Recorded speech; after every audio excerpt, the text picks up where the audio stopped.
get set up for class.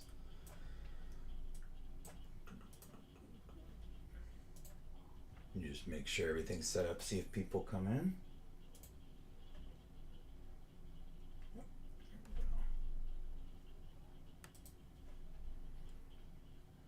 Okay. So happy Halloween, everybody. I'm going to go ahead and review everybody's work from last week, the Deformers homework number 9. And then we're going to learn how to do sprite animation in Piskel. I actually have old videos on this topic if you want to see more examples. I don't really have anything prepared that I'm going to do, but I'll just show you how to use the website, how to do some basic animation stuff, and then it's kind of up to you. We'll review what the assignment is. So here I am, homework number 9. I'm going to go ahead and take a look through what we've got. Oh yeah, this was the example from last week. If you didn't see the completed thing with, what was it, a curve-based deformer for the snake, and then feeding in kinematic outputs for the rest of the body to attach deformers to this little sock thingy attached to the snake. And then also the eyelid is doing some animation and deforming as well. Okay. Let's go ahead and take a look. Alejandra's first again. There we go. Let me go ahead and loop that. Very good. I think we can clearly see the deformers are on the tissue when the character blows their nose. Right. It looks like it's getting a little bit chaotic in there. I mean, it's a tissue and a nose blowing, so it doesn't have to deform very smoothly, but yeah, a couple little rendering problems there because we're going a little bit crazy in just how many deformers we're using. With something as chaotic as that, we could probably just draw it frame by frame because it's nice and simple, but you know, it's good to see that the deformer is working. I don't think there's a deformer on anything else. The little nose booger, the things that are flying away, looks like just on the tissue, so that's okay. Looks like it worked out. Alejandra, if you have any questions or problems, be sure to send me a message so that I can answer it. All right, let's take a look at the next. Oh, I got a warning over here. Let me see real quick. Just want to make sure it's all good. Yeah, it's okay. All right, Josh. Okay, we got a zip for Josh. What is in the zip? It's just the entire Toon Boom project. So I'll go ahead and download that one and go to the next. Levi.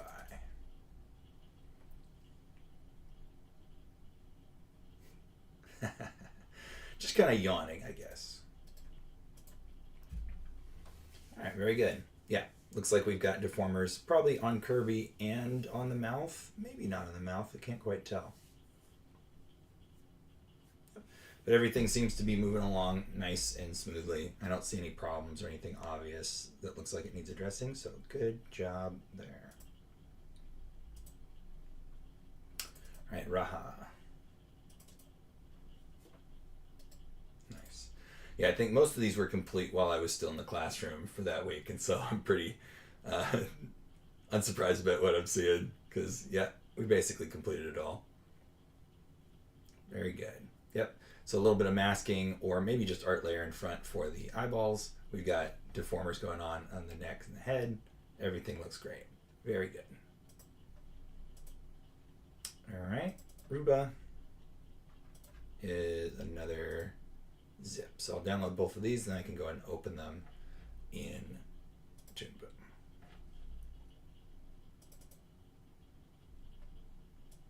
Okay, so we got that one. And Josh's as well.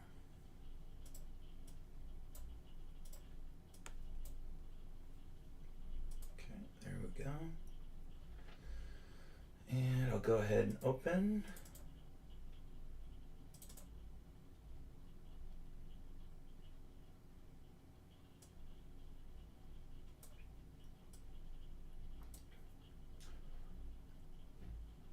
Toon Boom is opening right now. It should be. In the meantime, just while we're waiting for that, make sure that you're aware in the resources folder in our links document right here, I've got a bunch of links relevant to pixel art, including the actual program that we're going to be using today. So pixelapp.com, it's just a website, that's all it is. It's a pretty good free software for doing sprite animations in pixel art. You can download a version of the program or just use it directly in browser. I prefer to use it directly in browser. Low Spec is a great website for pixel animation, and it's got great tutorials. Pixeljoint.com is another one, which has a very long definition of what pixel art actually is to kind of give you an idea of what you should be aiming for. This was just a character that I animated last time. Tile map information if you want to work in game development. And then this is my old tutorial and a time lapse of me doing that as well as making tile sets. And the Spriters research, which I might go to again today because that is a place where you can find sprites from all sorts of old games to start from as inspiration or as a sort of tutorial on how to set up sprite sheets, which is really nice. All right, there we go. So I think this was Josh. Yeah, this is Josh's. Okay. And it looks like it's incomplete. So I'm not seeing the animation or anything happening. So that kind of explains why we just had the zip in there. I'm going to go ahead and map this network real quick just to see what we got set up. Oops. There we go. So it looks like we've got dancing guy, a deformation. So this one could be viewed. It looks like it's working. Let's just make sure. Okay, so like a waving tube man thing sort of happening. It looks like we got to hook up the face to a kinematic output. And in lieu of seeing it complete, then I might just show how to do that. And make sure I set all this back to its bind pose, although there's no really such thing as binding or skinning in Toon Boom necessarily. And then a really big, weirdly named thing. Just some kind of sketch layer. Okay, so maybe the idea was not coming so easily this time. All right, so just for an example then, let me go ahead and attach that face to this deformation chain so that we can see how that would be done. So here's the art for that face layer. I'm gonna go ahead and go inside of the deformation chain here. We've got offset, curve, and curve one, and these represent these points, okay? So this one, curve, should be that second one there. Looks like for some reason I don't have the node library. There it is, which I normally just put right there with the timeline. So what we're going to need is a kinematic output. So like KIN, not the 3D and not the point, just the kinematic output. We're going to feed that from this curve out through the multiport, and you just got to make sure that you know which one is which. So the right hand side was the original, the left hand side is the kinematic output, and then we can attach this to the face right there. Now when we move this one, nothing should happen to the face, and this one should move the face around, and this one will also orient the face, but the face is not bending. Well, it's kind of cool, it kind of stays right in there. Not bending, it's just moving around with the bones. So even if we stretched or moved or anything like that, the face will just stick here. Can you grab that? There we go. It'll just stick there, and it's not actually going to follow any of the deformation. Interesting thing is though, if I unplug this from the kinematic output and instead feed it from the exact same output from the bones, it will follow and also follow the stretchiness of the bones. You don't have to just have one piece of art attached to a deformation chain. You can have as many as you want. So you can still break your artwork up into several different layers if you want to, like texture on clothing or colors and cuffs and stuff on clothing or whatever. If you want it to all squash and squish, just bring it all from that original chain. But this one will allow us to attach it rigidly instead. So that would be the difference. There we go. Just like that. Just checking this stuff out real fast. Okay. All right. So there we go. At least just showing how to set that up. Let me go ahead and open the other one. So that was, there we go. Ruga's, I think.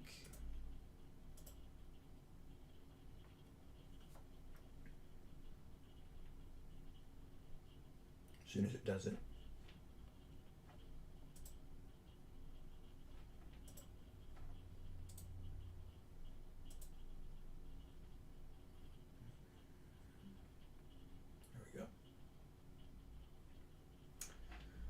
Okay, what do we got?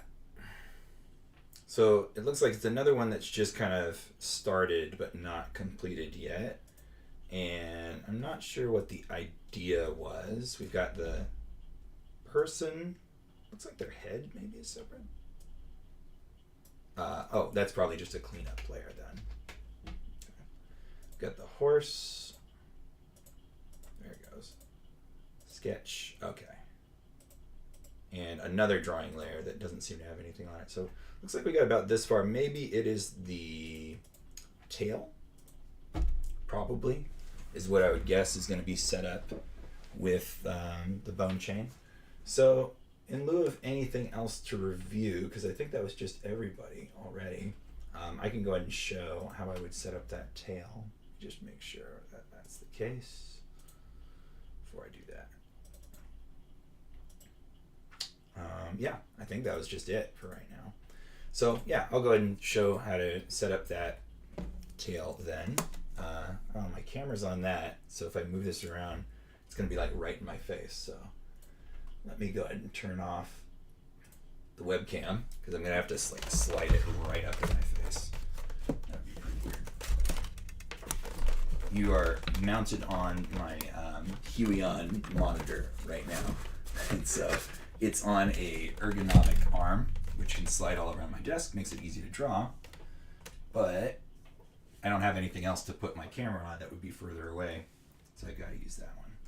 All right, looks like everything's visible though. I'll go ahead and just use this drawing layer that isn't being used as the tail. I'll put that up on top. There we go. I'll just go ahead and use the brush tool since it's a little bit bigger and easier to see. I don't know what happened to my layout here. I'm just missing all sorts of things right now. So there's color. Dock that down here. Come here. Uh-oh. I may have crashed Toon Boom. Or not. Oh, drawing substitutions. I didn't want that. Let me close.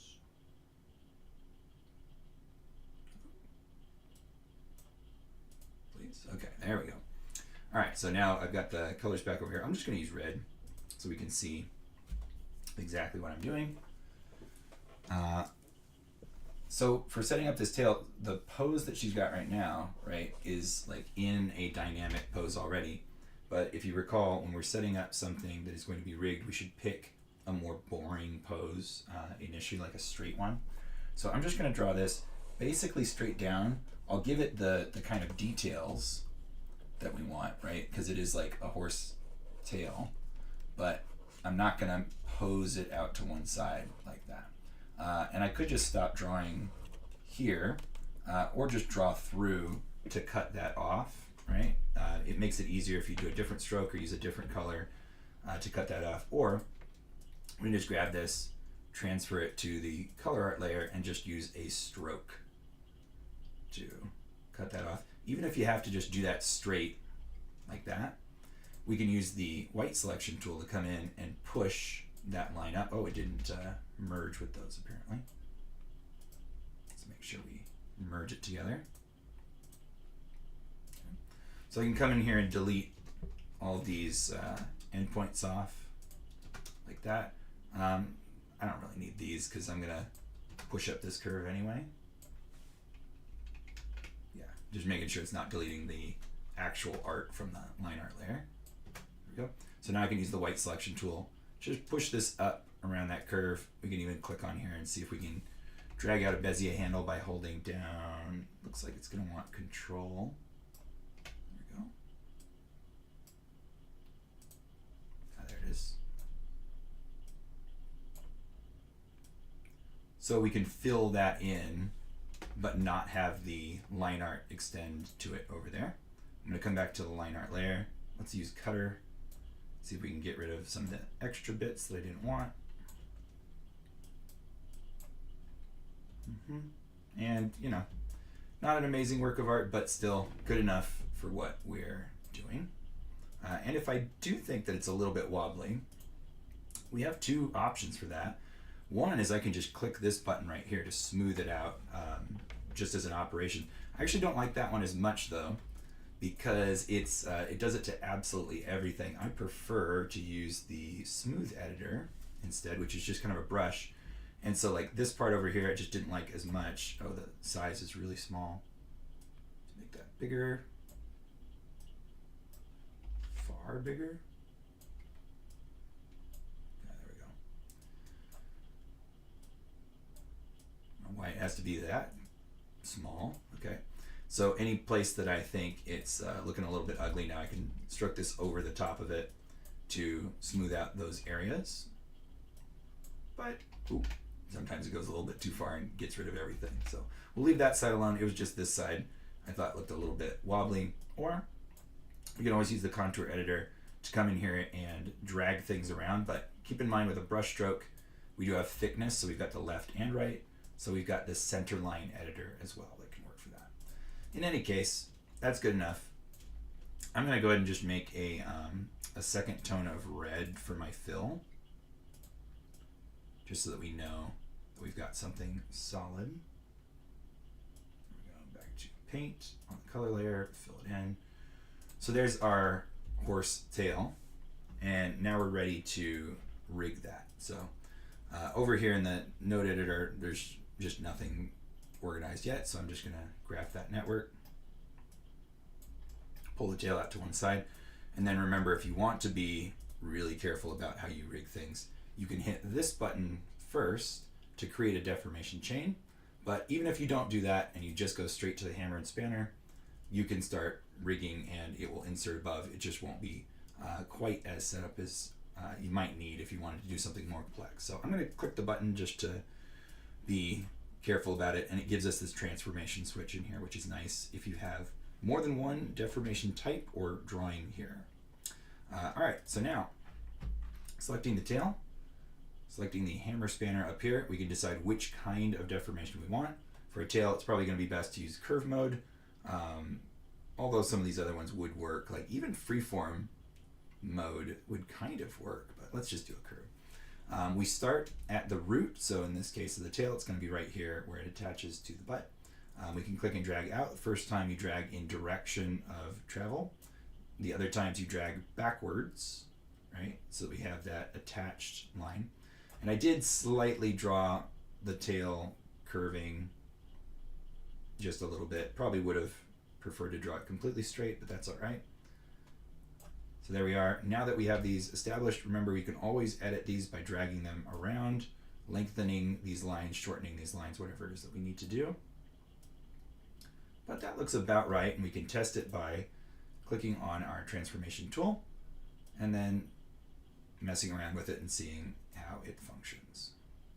Okay, so it looks like I inadvertently drew a little bit of like hairy detail right next to a vertice. So that would be a good thing to remove because it's going to cause the most strange stretching and deformation, where you can see these two, which are between 2 points, are acting a lot better by comparison, as long as I don't pinch it too much. And we're not really going to because it's a horse tail. So that would be just a note, is that if I wanted to come back and redraw this, I'd probably move that detail down to here instead, which we could do. If I go to the drawing view, let's enable both. We can grab these points here. Oh, it looks like they are slightly different, the fill space and the liner. Oh, because I adjusted it after the fact, I forgot. So we can grab this region here. Now there's a lot of detail going on in there, so it's a little hard to move, but I could grab all that and move it down so that it's not in that same spot. It's a little bit messy. So this is another reason why we prefer to use strokes instead of paint strokes, right? Because if I want to edit something with a single stroke like that, they're all just individual points. They're really easy to move around. Whereas this one, we've got both the left and the right side to contend with. Using the centerline editor helps, but it's just inherently a bigger mess. So it looks like actually fixing this would probably require me erasing, redrawing, and refilling. So let's not bother right now, but in your case, when you want it to look as nice as possible, probably do take the time to fix something like that when you find it. Okay? All right. So that's looking fine. We can reset all those positions there back to their original spots. We could extend our exposure with F5 so that we've got it showing the whole time. We also have the horse that we have to keep seeing the entire time, just like that. And now we would be ready to animate. We just come in to the deformation portion. We can hit plus KF right here to set our first keyframe to make sure that we've got absolutely everything framed. And then if we made our plan and figured out like how we're going to make the follow through happen, we could come through and carefully animate everything. I'm not going to go through that whole process. I just want to show the setup. But now we're ready to go, and we could decide whether or not we want to move this part. In the case of this horse, I'd probably just leave that part completely alone and let the next joint do all the work, because it's going to look nicer if we have that line art interrupted in the top like that. But it would be up to you. Okay, so there we go. Ruba, hopefully that helps. I think that's probably what you were after for this assignment, but that's how we would set everything up. And just a quick look inside there. Now that I hit the, add, create new deformation chain button, all of the setup for that curve is in here in this thing named 1, this group right here. So it's just the same as if we didn't hit that, but in the case if we didn't hit it, we go inside of here, all of those curves would be right here. But because I did, and if you added more deformation chains, it would just list them out as groups and they're all inside here. Okay. There we go. All right, I'm going to check one more time to see if we have any difference in here. If anybody added something last minute. Looking like no. So, okay. Actually, let me check. Josh's no. Okay, so looking like no. So we can go ahead and move on then to Piscal. I'm going to go ahead and close this.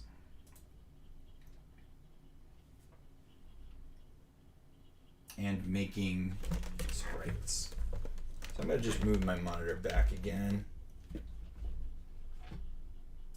because we don't really need to use pen for pixel art. We can use a mouse. You can feel free to use a pen if you want to. They work inside the site. It's just not usually necessary because pixel art is more of a constructed art than a hand skill art. You can definitely get away with just completely using a mouse, especially if you've got relatively low resolution art.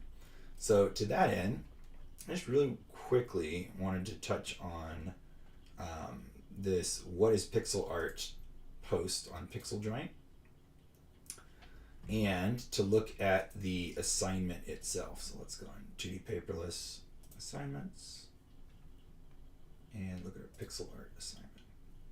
Create a looping sprite animation using one of the tools shown in class, such as Piscal. If you have another pixel animation software, feel free to use that. Piscal is just a really nice one and a free one. This assignment is not completed in Toon Boom Harmony. I don't think there are pixel animation tools in Harmony at all, so don't attempt that. Animation must be looping and 1 second long at a 8 frame per second minimum. So pixel art is often much lower frame rate than traditional animation, so you don't have to animate at 30 or 24. In fact, that would be pretty weird for sprite art, in fact. 8 frames per second is fine. Sometimes you get a little bit higher than that, 12 frames. And then nowadays we have hybrid art, and so you can get much higher FPS animation, but usually it's a combination of drawings or constructions and simulation as well. But for traditional sprite animations, 8 frames per second is fine. Something in that ballpark you get to choose. Size can be any multiple of 2, such as 16 pixels square, 32 pixels square, 64, etc. And it doesn't have to be square either, depending on what you're doing. You can make a taller rectangle, but the reason I'm saying it should be a size power of 2 is because that's a traditional way to make your artwork more optimized for game engine for being compressed. And so these are just kind of the traditional choices. Nowadays, it's not so important anymore, but if we're going back in the history of game development, then this would have been a benchmark of size for pixel and sprite art all throughout game development. And it should be exported at a higher magnification so we can view it in Google Drive. If you don't do this, then what we're going to see is a teeny tiny little image that if we try to zoom in is going to be very blurry. So instead, Piskel has a way to upres that very easily to where we can save it to something reasonable to view. Okay. And then for turning it in, there's instructions down here, and I'm going to go over all that stuff. So really quick, here's Pixel Joint, where they're talking about creating pixel art, what it is, and some common techniques. So they're showing basically that every digital photograph is constructed of pixels. So does that make it pixel art? No. Okay, because there was no thoughtfulness about the placement of the pixels. Same thing with all digital art. So you can paint in, any digital painting software. We can paint in Toon Boom if we want to. Therefore, our art is constructed out of pixels, sort of. In the case of Toon Boom, we have vector tools as well. Does that make it pixel art? No, because the placement in pixels was not thoughtful. It was generated for you. You're using much larger tools that are made to simulate media and blur things and create certain effects. And pixel art is specifically about placement of pixels thoughtfully. So here we have an example of two different parrots, one that has a little doodle on top of his head and one that doesn't, at different sizes being shown to you, to show how very small changes in the layout of the pixels can have very big ramifications. Okay.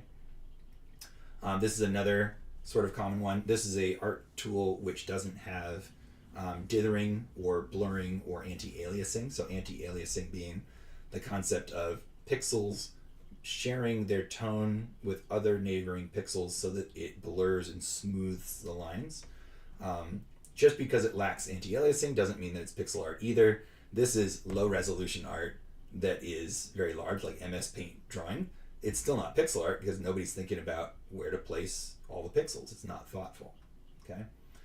So then they've got a bunch of examples and things that you can do and think about and ways that you can process your own art, and we don't really need to go through all that. Some of these concepts down here are really important, like smoothing out your lines thoughtfully, actually doing anti-aliasing manually, which is something you can do. Dithering, which is a pattern that can change one color into another color gradually, suddenly, or even with texture, which is really great. Piskel has a tool for simple dithering, which is just the checkerboard pattern. Okay. Clustering, which can have an effect on how the art is read once it's down to its original size.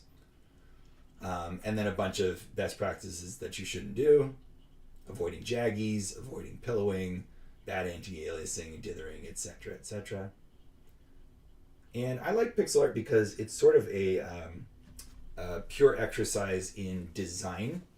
You are constrained to very few colors. Typically, you should try to use the fewest number of colors that you can. Having a limited palette is a really interesting exercise for art in general. Even if you're a painter, having a limited palette can be a really interesting thing to do. Helps you think about how to block out your light and shadow, how to think about form. So it's fun to be limited to like just these little blocks that you're stacking up and still get something attractive, still get something that represents a thing that you can recognize. It's really cool. It's a really cool thing to do. So we're going to do it just this once because we can, and it's fun. And after that, we'll go back to Toon Boom doing full animated exercises. But yeah, definitely recommend reading that because it's very, very cool. And the other one was Low Spec, where they also have tutorials.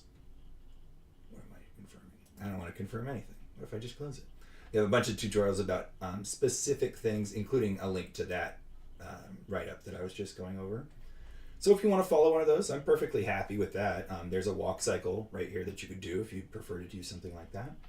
And if you go to the gallery, lots and lots of great examples of art done by skillful people, including some retro-inspired things and more modern things, and then some things that cross all the way over into being like a full painting, which is very cool. Okay. The Spiders resource we can take a look at in just a little bit when I'm trying to think about what it is that I'm going to do. But let's go over to Piskel first, and let me show you how the program works. So here we are on the landing page here. We can, I think, download somewhere. So yeah, it is open source. I know that there were offline versions.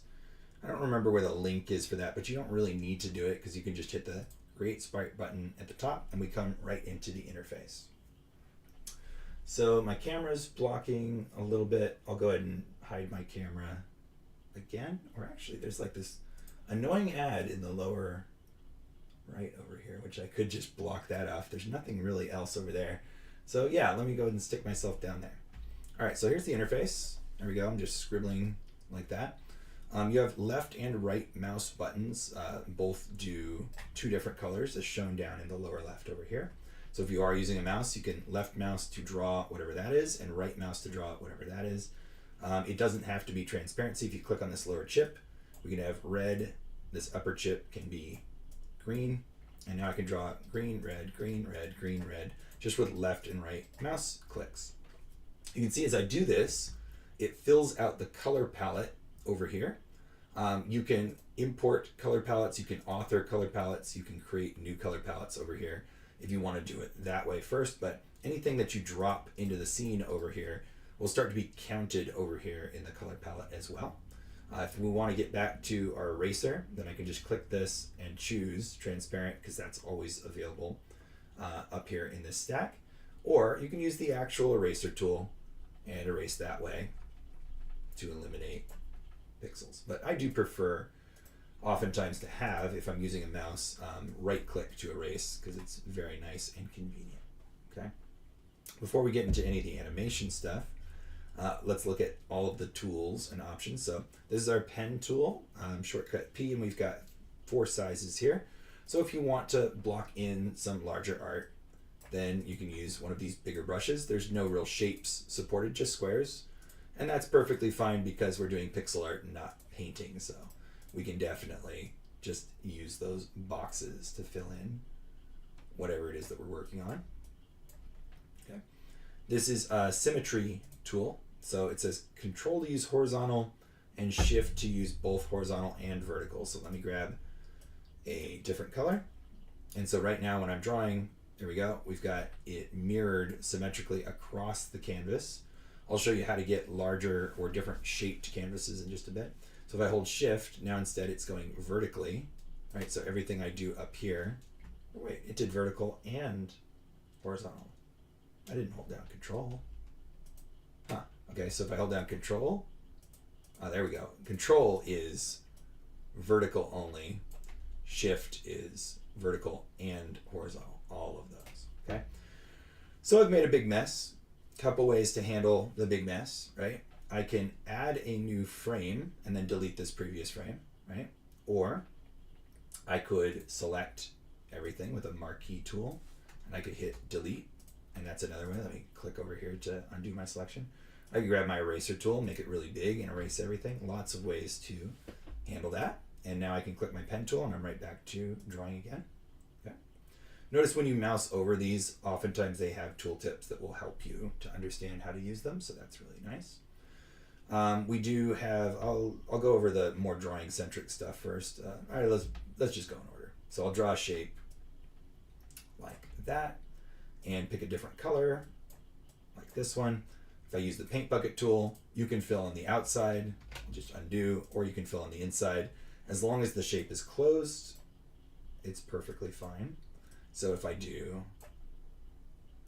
this, it won't know to keep things inside of this shape. So we just fill in the entire thing with blue at that point. We do have eyedropper down here, color picker O. I don't think that there's a hotkey for color picking. Let me see if Alt works. Alt? Oh, it does. Okay, so you can Alt click to get any color that you want without needing to go to the color picker, and then we can fill in with that instead. And I really want to fill with transparency so that I don't have to stare at a bright green screen. This one is interesting. Paint all pixels the same color. So here I've got a yellow space and I've got a yellow outline up here. So if I want to recolor that yellow outline to purple, I guess, if I use this tool, any single pixel from our palette that I click on will change all of the pixels on that palette, which is really nice. This only works on the frame that you're working on, so it's not going to apply it to all frames, kind of like how Toon Moon would work. But it's a really nice quality of life thing so that you can change your mind about the color of things later on. And in fact, if you watch my other tutorial, one of the things that I do is I tend to block in the character in terms of like their limbs and their body with different just solid colors or even colors with outlines, because that construction method is important for shaping before doing any detailing. And this is a really great quality of life tool for helping you do that. Okay, obviously we got eraser. We kind of already went over that, but here it is, just going down the tool list. Stroke tool. Okay, shift, hold to draw straight lines. Okay, I don't know why shift is necessary because the stroke tool already does that, right? So here I am clicking and dragging, and you can see the line being created, and then when I let go, it will commit that line. So if I hold shift, it snaps to angles. Cool. All right, so that would be a good time to talk about some angles in pixel art. Let me use a different color. How about like a darker red? So when I click and drag this, you can see as I go slowly, the shape of the line is kind of rough and jagged. And this is one of the best practices in that tutorial about avoiding jaggies. So what are jaggies? They're this. When I make a line like that, which is not a consistent pattern, so we've got a stair step of 2 pixels, then 1, 1, 2, 1, 2, 1, 1, 2. That creates this jagged kind of shape, and it's not very nice to look at. So instead, if I hold down shift, it's only going to allow me to do certain angles. I can do these 2 vertical angles, okay? I can do the one where it's just one step, one step, one step, all the way down. It'll also allow me to do a couple others. So this one looks like it's 5 pixels at a time. 1, 2, 3, 4, 5. Allow me to do that. And I think 4 pixels at a time, which kind of overlaps a little bit like that. Here is 3. There's 2. And then the 1 is that one down there. There's nothing in between that angle and this angle. Just mathematically, it doesn't work out, right? So we've got a few patterns that are more important than the others, like this 3-step, 1 step, and no step at all are kind of as far apart as they can get in angle while still being nice straight lines. Then all of these other ones, 5 and 4, right, and even 2 to some degree, kind of fall outside that pattern and they don't look quite as good. And so if you're trying to make nice looking pixel art, being aware that you're kind of limited by these angles is important, okay? And there's no pen tool here. We do have circles, we'll look at that in just a second, but to get smooth curving lines ends up being a real challenge sometimes. All right, so let's look at the rectangle tool. I'm just gonna go ahead and add and delete so that I can draw with that. So here's our rectangles. You can use it to make thicker lines like that if you want to, or shapes, and if you hold down shift, it will constrain to a perfect square. So if you wanted to make sure that you were within the borders of the pixel art area, then you could do something like that if you wanted. I don't know if we have center drawing. If I hold down Alt, nope. Shift works, Control, nope. So we don't draw from center with these tools, only from corner, but we can get perfect squares if we want to using that method. I can't undo, okay. Gone. Circle tool. So if I click and drag, we're creating ovals and circles, and you can see that these look really weird sometimes depending on where I stop dragging. So this, for instance, kind of looks more egg-like than perfectly circular, and this is just kind of a problem with pixel art, that if we don't have a certain kind of pattern present, it doesn't look smooth. So here I stop dragging where we've got a pattern where we've got 3, 2, 1, 1, 1, and that looks smoother on this side. Maybe not as much up here and down here, kind of down to preference, but I can show you if I reauthor this to add one more pixel so that we get a stair step of 1, 2, and then whatever, you can compare that top and bottom and decide for yourself if that looks okay. Like, which one do you prefer? I prefer the bottom one, right? So the tool doesn't necessarily do a perfect job. It's doing a pretty good job, but you still have to use your judgment. That's why it's pixel art. We can't just rely on the tools purely. We have to author this. We might even want to, like, say, add another pixel, so it's 4, before we go into that long strip over there. Now you can compare the left side to the right side and ask yourself, which one do you prefer? In this case, I think both are fine, but maybe we would want to do something like that to make it look a little bit nicer. Back to the circle tool. Again, if I hold down Shift, we get perfect circles. The very small shaped circles start to get just to be like boxes without corners, but the bigger we go, the more circular they appear to be. And you'll start to see, so if I go ahead and add a fresh layer, you'll start to see those patterns that I'm talking about of the rows of pixels getting smaller in number the closer together, or the more around the curve we go. So we've got this very long line followed by 3, 2, 1, 1, 1, 2, 3, whatever, right? And that creates a curvier kind of shape to have that pattern. So if we do a tall ellipse, we can see that as well, going around the bottom curve to 1, then 3, 3, and then flat. Maybe we could do better manually, right? So hold Shift to get nice curves. It's a good place to start if you don't know what sort of pattern to do for something curvy. But I'll demonstrate in just a second, like making eccentric curving shapes and editing them so you can see what I'm talking about. We do have a movement tool. I don't think you actually need it if you have a 3-button mouse, because you can hold down your middle mouse button to move around your screen. And right now I'm not zoomed in enough, so let me zoom way in. This up here is our little preview window. So I can draw, right, a little happy face over here, and then if I middle mouse away, right, now we're moving somewhere else. Spacebar doesn't work as it does in like Toon Boom or something. You can always just drag this square around if you want, or use the actual movement tool to move around. Oh no, I'm mistaken. That's not what's happening here. What's happening here is it's moving the whole art layer around. So you can see it in this thumbnail up here. When I move it around, let me zoom all the way out. It's repositioning all the art. There we go. It's not moving the camera.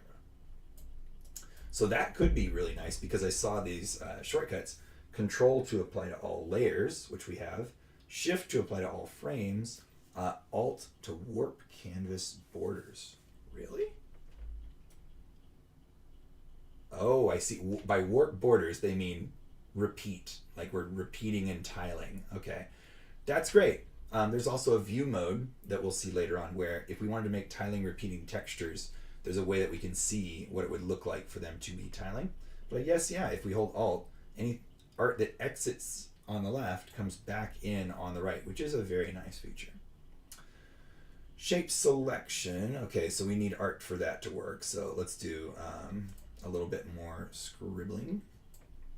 I'll make a few little shapes over here, like that. Shape selection. So if I click, it will grab, like a bucket tool, whatever it can fill in. So like the contents here, the contiguous pixels here, which doesn't mean diagonally, okay? And then here, the contiguous pixels that are not diagonal as well. So then we can copy and paste, hold Shift to move the content. So if I hold Shift, there we go, I can move that line, drop it over there. I think you have to hit Enter for it to be committed. Let me see. If I don't hit Enter, nope, it worked anyway. So you can just click or hit Enter. So here I do Shift, move that maybe over here, hit Return or Enter, there we go. And so we moved it around. Yeah, and you can copy and paste things, including to other frames or other layers if you need to do that. Rectangular selection, same copy and paste and Shift for movement, and a lasso tool. So if you want to grab an entire rectangular thing, hold down Shift, you can move it around. For the lasso tool, we could grab like this. You can see that last one is what happens when I stop clicking. It'll just connect the final points together in a straight line. So you could use that to your advantage if you start clicking like here, and then you let go right there, it's going to grab all the way up there, and now you've got a nice little potato selection to move around the screen. Okay. Lighten, darken, and dithering. Let's do dithering first. So dithering is like a drawing tool that will use both your colors instead of just one of them. So I'm going to select let's go for a darker blue. And then I'm going to turn this one to a lighter blue, like that. And now I'm just going to scribble, and you can see it's sort of like it's alternating, but what it's actually doing is it's filling in a checkerboard. Okay, so wherever you're clicking, it's going to fill in the checkerboard just like that. Kind of interesting thing, if I use right click now, which would have drawn with my other tool, it inverts the checkerboard. So it's kind of weird if you draw over art that you've used the dithering tool on already, you get this weird kind of warping effect where you get doubled up pixels just for the boundary between those things. Kind of cool. I'll show you practically what that's used for. You could probably guess based on some of the examples or having seen pixel art before, but there you go. So now this light and darken tool, this is like dodge and burn in Photoshop or in other art tools. Control to darken, or just clicking and holding to lighten. Apply once per pixel could be helpful. Otherwise, it's going to go over and over and over again. So if I just click and drag on this red line, you can see kind of like the longer I held, the lighter it got. So if I click and hold here and kind of just move around, right, that one turned to pure white very quickly. If I just single click, that's one step. If I single click again, that's another step. There's a third single click, and you can see that now our palette is being filled out by lots of tones of red. It can be fine. I prefer to mix my own colors, honestly, but if you drag along, you're going to get sort of a unknown number of clicks because your mouse is within the same pixel space over and over again. So if I hold down Shift, what it was saying is that it'll only apply this once. It doesn't matter if I go over the same space again. Now I've lightened all those pixels one step. If I let go with my mouse, hold down Shift and do it again, now all those ones are another step lighter. Hold Shift again, all of these are another step lighter. Okay? So one way to colorize your artwork. All right, so that's all the tools over on the left-hand side. Yeah, I didn't miss anything, did I? All right, so really quick, I'm gonna look at how do I create smooth shapes that look nice, that are not a perfect circle or a straight line. All right, so we've got some to start with here, but I'm just gonna make a new layer so I can work on that instead. And I'm just gonna randomly kind of scribble a snake, right? Just like that. Did that do it? Sort of, but not really. You can see a really small preview window over here. You can also see the individual thumbnails over there to see a preview.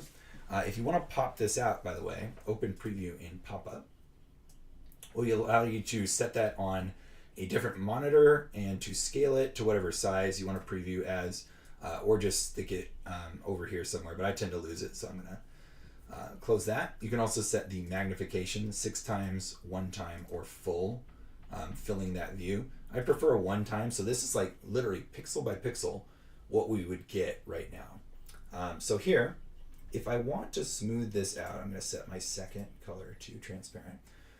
One thing that we usually want to do is control how thick the line is, as in making it just a single pixel thickness. So if I just go ahead and delete like all of the ones that are doubling up like that, that tends to be kind of what we're after, but I did it really thoughtlessly when I did it just then.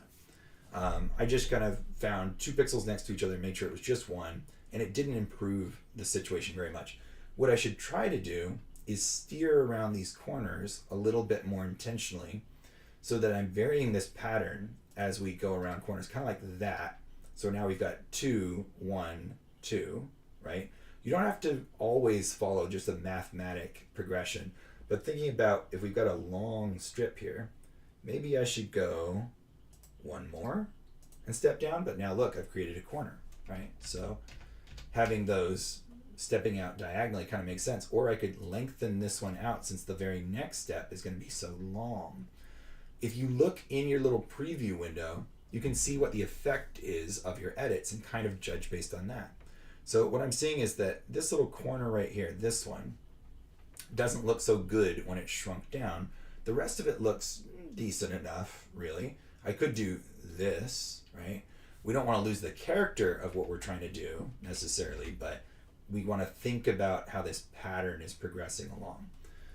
I could do that, right? But then that's just a completely straight line. It doesn't look curvy anymore, okay? So how about this? What do I want to change? I probably just move that one over like that, okay? It's a little bit more blocky, perhaps. I could also lengthen this out even further to turn a tighter corner over in this space, maybe, okay? Or leaving it like that, perhaps. We've got one more sharp corner, but this one actually doesn't feel bad to me because we're missing that one corner pixel. We do a 2, 1, 3, 3 going around there. That actually feels pretty nice. That's okay. So I'm going to go ahead and duplicate this frame. Over here, this animation is now playing, and you'll see once I start messing with it. But what if I wanted to create a more brushy kind of line art with this? What if I want this to have a thick, thin quality to it? So first, I'm just going to kind of sketch over the same thing one more time, giving it a bigger variety of thick and thin, probably like that or so. And now the resulting shape is kind of not super great. I want to make it feel a bit better. So coming back in a couple more times, drawing over it, I can start to massage the shape around. And the same rules kind of apply that on the outer contours, I want to be controlling the stair stepping of the shape, like how much it's changing by degrees as it goes around. I might even need to add a little bit more like that one, a whole new row, in order to round this out. What if I take away there? That felt a little bit better when I look at my preview. So now we've got almost like an undulating smoke kind of quality to it. And you can judge when you look up here whether or not what you're doing is working entirely. I think that needs to be even longer to come out to these single pixels. And then because of what we're doing, I kind of want to move that whole row up a little bit. And now I could bring those back. And now I've got something that looks a little bit more natural over there. Okay. It's an art, not a science necessarily. So taste plays a role. I won't say I've got the answer to everything here, but for instance, like this little missing block square here feels kind of bad to me. And it makes me want to do something about it. Like maybe that. I can come back to single pixel thickness if I want to, but if I don't do it on both sides, it starts to feel strange, right? To just have one little area of single pixel thickness. But you can kind of get the idea from that we're sort of constructing it as we go. And this shaping and blocking in step tends to be a pretty important one for pixel art in particular and sprite art as well, because it happens before detail happens. If it doesn't, then you've got all these details that you've got to push around and reauthor over and over again because of the way that you sculpted your shape in the first place. All right, so that's kind of cool. Let's go ahead and start to look at the layers and animation side of this then. I'm going to go ahead and just delete that first one and leave this kind of smoke tendril that I've got. Let's center it with the hand tool. So I'll attempt to make this smoke animate like upward is what we'll do, I guess. So over here on the right hand side, we've got our layers. We've only got layer 1 right now. If I double click on that, I can rename it. Like, let's just say shape. If I hit the plus, I can add more layers. You can see that right now I've got this onion skinning sort of thing going on. We do have an onion skin over here specifically, but that's not what this is, okay? This is us seeing all the other layers. So preview all layers right here. If I turn that eyeball off, I can only see the shape layer when I'm on the shape layer. And when I'm on the other layer, there's nothing there, so I don't see the ghost of the other layer, and I can click that eyeball to turn it back on again. Let me quickly check in the preferences. Yeah, opacity is controllable, so If you want it to be more apparent, I'd prefer this 20%, but you can change the opacity right here in this little gear, right? So what would I be doing on these other layers? Well, I could, for instance, have a solid object. So let's make like Aladdin's lamp or something. So I would draw the shape that I would want for this static portion of this lamp. I'll do that. I'll give it like a little foot down here and a little stem. And this part, I'm not going to move at all during the animation process. It's just going to be solid. And the smoke will come out of this little tip over on this side. So I could spend a long time making the shape look very nice. I could give it nice texturing. I could make it look like metal, all that good stuff. And since it's not going to move, I could do a really good job of it and not worry about having to reproduce it on every other layer over and over and over again. Okay, so that's part of the benefit.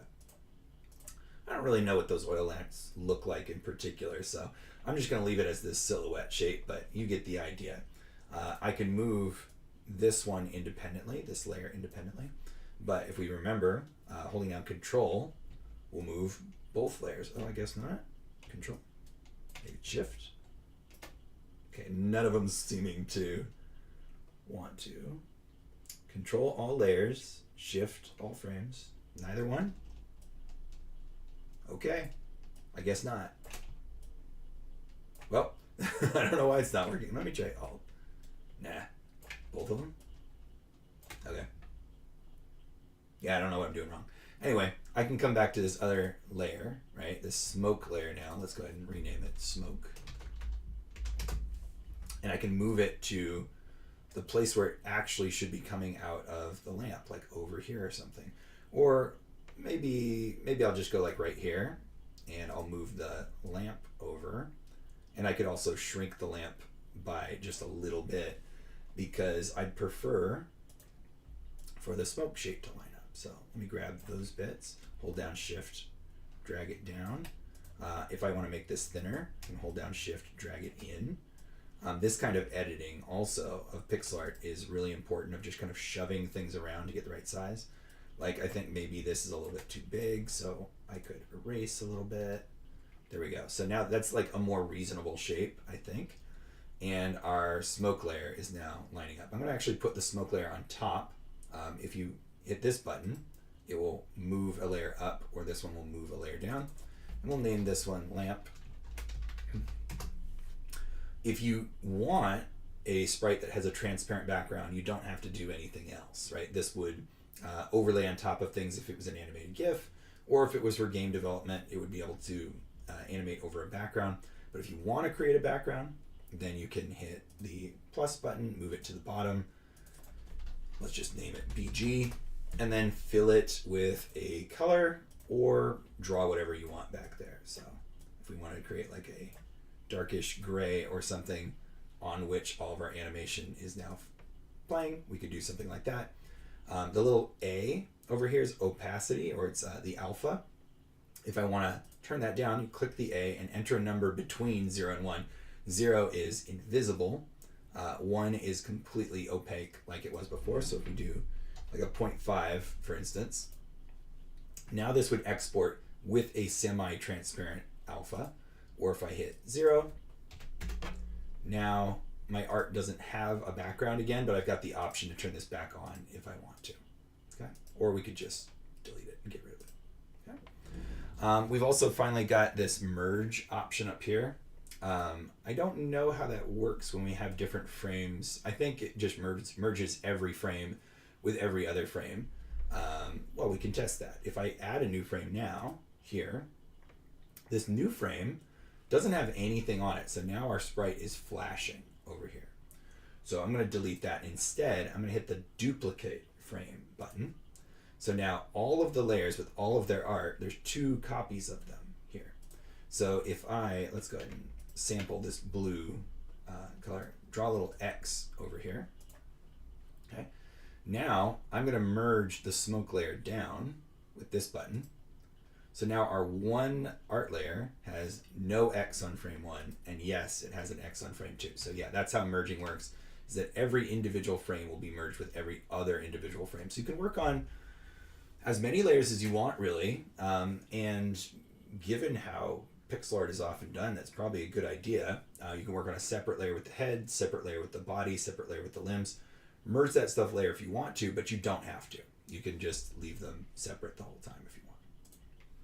All right. So we've gone over the layers. Okay, we've gone over a little bit of how to add and duplicate and delete frames. We can also reorder frames, by the way, by dragging them around. Finally, over here, the transform palette has a few special things that we can do. Align image to center. If you've drawn something and you want it to snap to the very center, we can click that and it will move its mass to the center. You could do control to all layers, shift to all frames. That's nice. Clone the current layer to all frames. Okay, so that one's cool. If we were, let's say, adding a new frame, drawing some smoke, adding a new frame, drawing some smoke, adding a new frame, drawing some smoke, right? But we'd only made our lamp on frame 1. We go, oh no, what do we do? Well, this one, clone current layer to all frames, will fill in the lamp in all of the rest of our animation. So if we forgot to do that, or we weren't following like a duplicate this frame process, we could handle that at the end. And a good way to duplicate your background as well. Okay. Rotate. So rotating pixel art, we only really get to do this in increments of 90 degrees. Rotating something 45 degrees is possible, but any other rotation is really, really hard to achieve. So if I click that, it'll take the entire thing and spin it around. And I think it was, if you hold Alt, it'll go the opposite way, and Control apply to our layers, Shift apply to all frames. So if you need to, as well as flipping, so you can flip horizontally, you can flip vertically, and we can apply to all frames and all layers. So those are just nice things. Oh, there's more. Wow, in all my years of using this program, I've not clocked that there was one more button here. So crop the sprite, crop to fit the contents of the selection. Oh, that's fun. I can see why it's hidden by default because that's not super useful, but if we wanted to crop our whole canvas to that, there we go. Now we've done it, which I wouldn't typically want to do, but I'll go ahead and hit the plus button and hide that again. All right. Last stuff before I just start animating is these buttons over on the right here. You can import things into this program. Import an existing image, an animated GIF, or a .piskel file. .piskel is the file type that is native to this program. I would love it for you guys who are doing homework to save your .piskel file and upload it as well as an animated GIF. That would be great because then we can open it up and play with it and look at it. Okay, but also save it for your sake. We can import static images, but we can also import animated GIFs. So things that are already animated, they'll break them down into their individual frames here, and we can have that art to start off on, which is pretty great. Okay. Export. This will let us export as animated GIF that loops repeatedly, as a single PNG or a PNG sprite sheet. Okay, we're not going to get into what that is, but for game development, this is very helpful. A zip, which is one PNG per frame in a zip file. That's great. We don't need that for our purposes, but it's really cool. Also split by layer, so even more powerful. And then others, export as a C file. Don't know what that means. Sounds complicated, okay? But as I was mentioning for homework, if we're choosing any of these, we can also choose a scale factor. So if I crank this up to like 5 times, the size of the image that I'm going to export is 160 pixels by 160 pixels, whereas the sprite is 32 by 32. So if I do this 10 times, I get 320 pixels by 320 pixels. When you guys are exporting your work, please export greater than 5 times. Okay, export it 10 times, export it 20 times, something big enough that we can actually view it. 20 is not ridiculous if you've got a very small sprite. 10 would be fine if you're dealing with a slightly larger sprite. You do not have to work at this size. The last thing I'm going to show before taking a break is how to resize. Okay, but yeah, do use this scale export. I'd say go ahead and just stick it at 10 times and that's going to be perfectly fine. Okay, here's how we save. So you can save your Piskel file, right? Give it a description, give it a name, save as a .pixel, Piskel. It'll also save in browser. I don't like to rely on that because I worry that the browser cache is going to clear itself somehow, but saving a .piskel file. So if I name this, say lamp, and say there we go. It just downloaded to my downloads folder. It's right there, and I could open that with this dialog right here, import. Actually, yeah, import is how we would do that. Resize. Okay. We can maintain the aspect ratio. We can type in our size right here. We can resize the canvas content, which I don't usually recommend because that's going to make your pixel art weird shapes and sizes. But if we leave that off, we can also anchor this in place and say, I want to make a much, much bigger smoke plume. I could anchor this in the lower left and make it twice as big. Like let's do 64 by 64. And when we hit resize, now all of our contents is down here. Oops. All of our content is down there, right? And now we've got all this other space over here to play with, okay? Remember that we also have the move tool, so we could reposition it again after that, but just know that the resize is here. We don't have to maintain aspect ratio. Anchored down in the lower left corner, I can now make the width back to 32 and leave the height at 64. So I've got a tall rectangle. It's going to warn me, sometimes it warns you. If your art is going to be cut off and lost, it might warn you. But now I've got a really tall, thin sprite where I could have this smoke doing something more complicated, going up into the air, right? So I'm not even on the smoke layer. There we go. To where it's going round and round and round and whatever, right? And just leave my lamp right there at the bottom, like that. Okay. Let me see. Onion skinning. I forget what this one does. What do you do, onion skin? Is it just in this preview?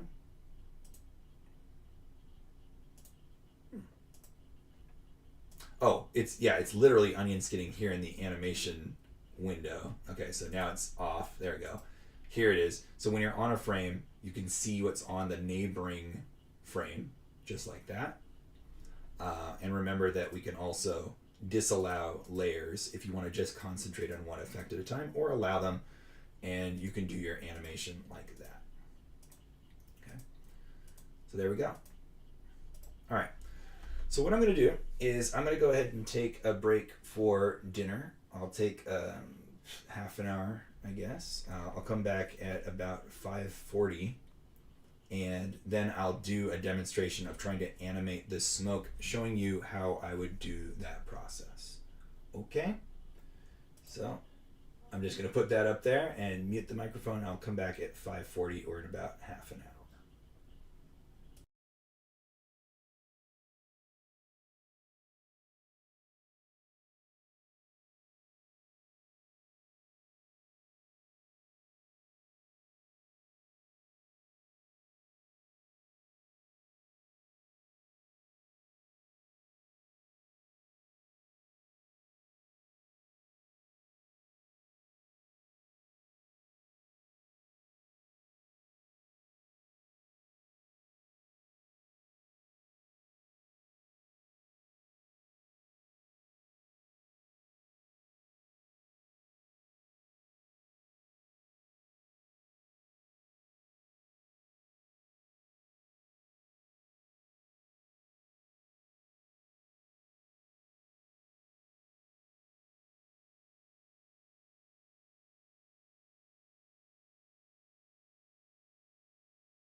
All right, I'm back a little bit early because apparently my son is ready to go trick or treating. I got part of my costume on right here, but I gotta get dressed in a while. So I'm gonna do really quick what I would do for this whole process here, and then call it. And if you want to see a full character process, there's like at least 2 more demos I think on this channel that I've already done in Piskel before. I'm gonna go ahead and delete out all my frames but one just to start off with. I'm gonna make one more layer. I'm gonna call this my guide layer. And what I'm gonna do on this one is use a different color, like this obnoxious purple. Pink is a good one. And I'm gonna draw just little shapes that I think the smoke would hit, as in like a path. So like little balls that float around, and they don't have to be big. Actually, they can just be a single pixel. In fact, like there. We'll just start with the shape that I've already got, like that. And then I'm just gonna dance these back and forth, right? And then draw a connecting line on the smoke layer for what the smoke would do. And I think that would probably be just about right. So I'm gonna hit the duplicate button here, and then just start thinking about how I would move these around to kind of dance back and forth. So I'm gonna progress this one to the right just a little bit more, and this one I'll progress to a stop on the left, just like right there.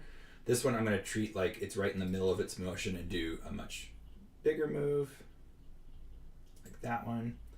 This one I'll act like it's turning around at this point maybe, and head it back 1 pixel. This one I'll ease it in just a little bit more. Right, this one I'll start heading it back as well. The timings and spacing don't have to be like different or anything, but it's just gonna make it a little interesting if I do something like that. Move this one over to the left a little bit further, and then duplicate again, and just kind of repeat that process, getting all of these to move into position over and over again. So here I've got from frame 1, this very first one, moved a little bit to the right, and so I'm gonna ease it in now, just like that.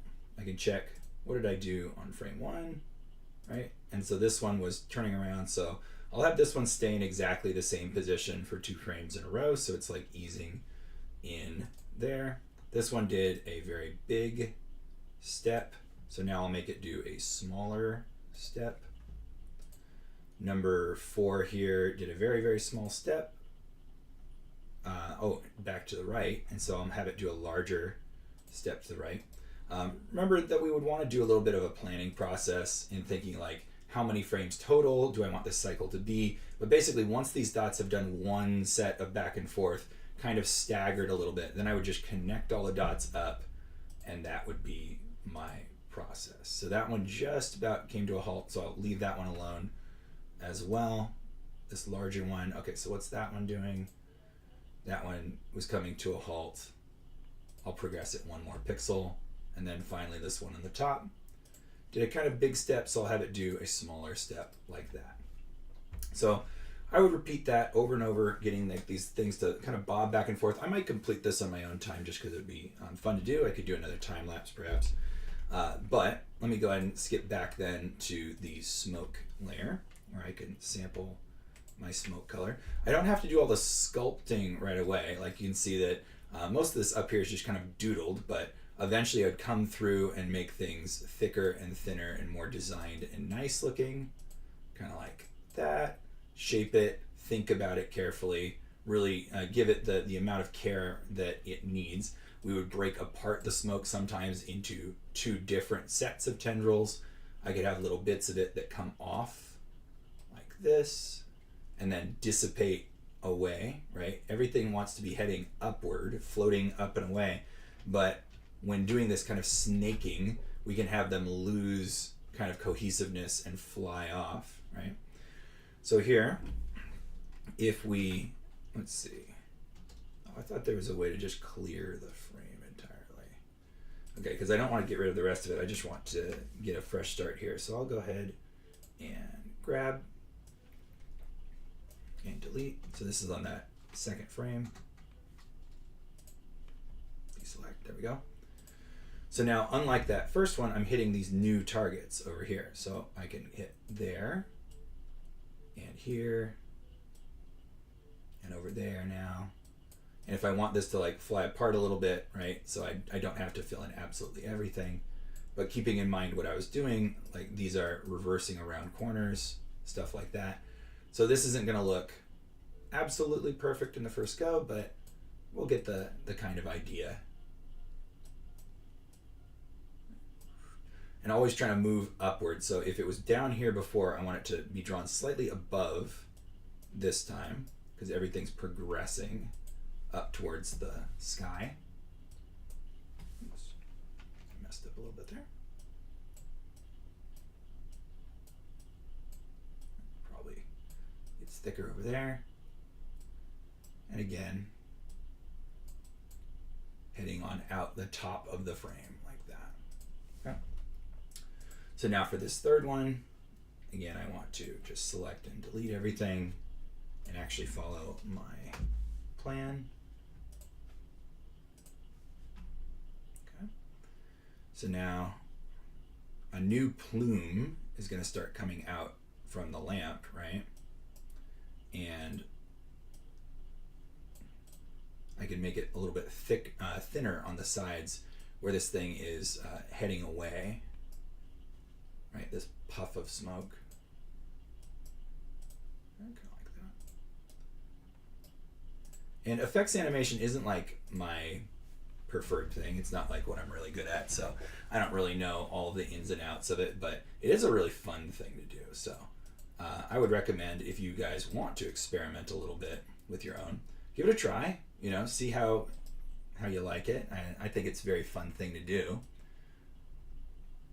And you might find out that you really enjoy it, so a little benefit. Always good to add new skills in. Kind of just trying to. There we go. I'll finish that stuff off.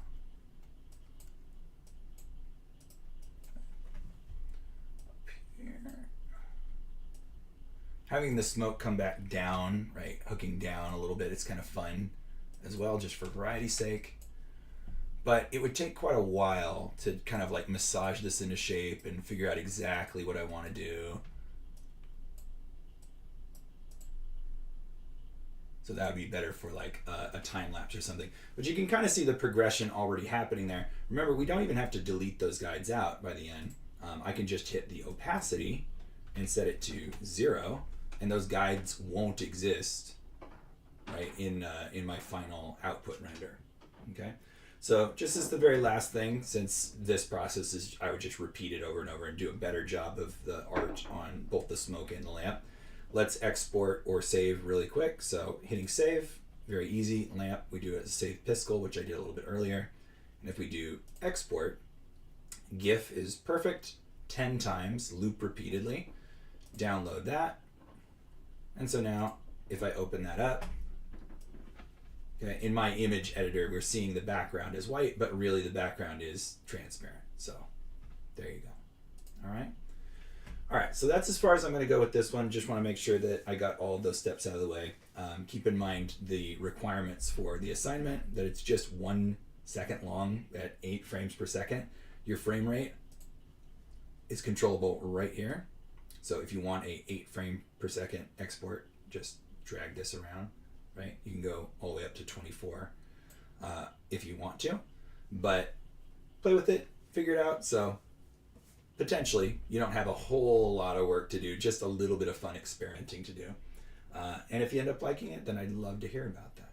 All right. I hope you guys have a happy Halloween. If you have any questions, go ahead and send me an email, and I will see you next week. Bye-bye.